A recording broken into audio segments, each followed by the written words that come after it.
Sa mga katik vloggers, mga subscribers, bago tsaka luma, mga supporters, mga dumaan, dumalaw at bumisita sa channel, lahat ng mga viewers, secret viewers at silent viewers, magandang araw. So ngayon meron tayong isang basic na katanungan, ano. So kapag sinabing basic, ibig sabihin yung mga nagtatanong dito ay mga non-electronics, kaya yung mga baguhan lang, ano. So simpleng katanungan lang na madali lang naman sagutin. Ang katanungan dito ay pwede ba raw ma-extend yung range ng Bluetooth speaker? Okay? Yung sagap ng nung Bluetooth signal. Yun yung ibig kong sabihin. Bluetooth speaker, Bluetooth receiver or transmitter kung pwede ba. So, pwede. Pero ano nga ba yung gagawin? So, sa loob ng mga Bluetooth speaker natin, Bluetooth receiver or transmitter, okay?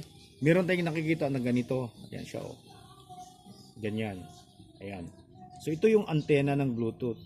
So pwede mong dugtungan ng wire yan, ihinang mo lang, palabas mo yung wire. Kaya gumawa ka ng DIY antena mo. Okay? So nasa sayo na kung anong estilo para ma-extend lang yun. Kasi minsan, ang mga nakalagay 15, merong 10, merong 20, merong 15 meters yung range ng Bluetooth signal. Okay? Pero sa totoo lang, yung iba, yung mga generic na mga Bluetooth board, 5 meters. Minsan hirap pa. Lalo na kung may wall, may naka balandra, nakaharang. So hindi mo makukuha yung signal. Kapag minsan may dumaang tao, biglang napuputol yung signal. So ito yung madalas na problema. So yun lang, simple lang yung gagawin mo, hinang mo lang yung dito yung wire, ayan, oh. Pero ano ba yung pinaka the best? Yung pinaka the best na gagamitin natin, na pwede mong pipihitin, iba-ibahin yung posisyon ng antena. Ito, katulad ng ginamit ko dito sa aking Bluetooth receiver tsaka yung signal injector. Ayan. Okay? So marami kasi akong mga outdated tsaka hindi na nagagamit ng mga router, modem. So yung mga antena nun, yun yung mga pinag-iipon ko, hindi ko tinatapon. Tapos kapag may mga customer dito, yun na lang yung mga ginagamit ko para sa kanila. Saka ito, tingnan nyo naman yan, ayan. Kahit na anong posisyon po pwede. Ayan.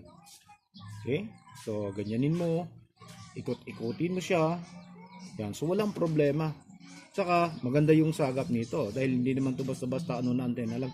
Naka-design talaga to para magbato or sumagap ng signal. Yan. So, ito tingnan niyo yung buksan natin to para makita niyo, no. So ano to? DIY na natin to. Isang tawag nito, isang DIY na rechargeable Bluetooth receiver. Ayan. Okay? So kapag i-on natin yan, ayan, yun yung kanyang power. Okay? Kasi kapag nagtitest ako minsan, yung amplifier ko nasa loob, tapos walang Bluetooth yun, ito yung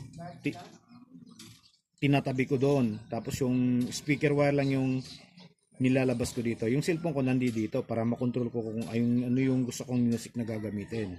So dati nung hindi ko pa siya ginamitan nito, kapag may dumaan dito, nagpuputol yung signal at saka may wall dito sa tagiliran, hindi na minsan talaga blanco siya. Hindi makakasagap ng signal. Kaya nung kinabitan na natin, 100% na siya na gumagana at na-extend na yung kanyang yung haba nung sagap niya.